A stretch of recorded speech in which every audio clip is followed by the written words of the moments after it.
And the same NED which lied about Libya, Syria, Iraq, and Hong Kong. So this is our friend and colleague Max Blumenthal. He's raising some serious questions here about this case. Take a look. At the ceremony, I met Omer Kanat, chairman of the World Uyghur Congress, a group funded almost entirely by the NED. The Chinese authorities, Chinese government put more than 1 million Uyghurs in so-called re-education camp. It is very similar to concentration camp. How do you know it's 1 million, the number? That's a very staggering number. Yeah, staggering number. This number was given to, by some or even some Western media estimates. We don't know exactly how Western media estimates. 3 and some others say it's 2 to 3 million. Is there any way you know of? I mean, how do we check which is correct? We refer to different references, and the data that we have, it's just based on what we have. Could you please repeat your question?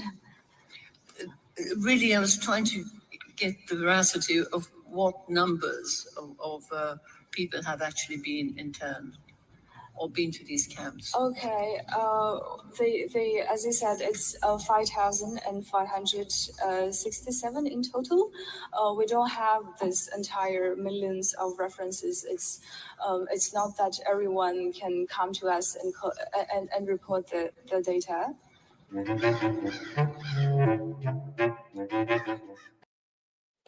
So guys, the number of the people in the concentration camp in China are around 5,500 people.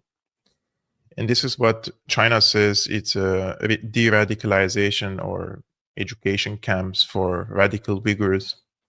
And in this case, we have to remind ourselves that there's a history behind radicalizing the Muslim youth, right? It's an intentional project, a policy by the US, Saudi Arabia, Qatar, to radicalize the Muslim youth. And this has happened and worked perfectly in Afghanistan. It worked perfectly now in Syria. It worked perfectly in Libya, in toppling these governments, basically, by these radical Takfiri Islamists. So they're trying to copy this in China. And if you put the map in front of you of China and see where is Xinjiang, where most of the Uyghurs live, it's on the same path of the Silk Road Initiative. Stop the U.S. war machine!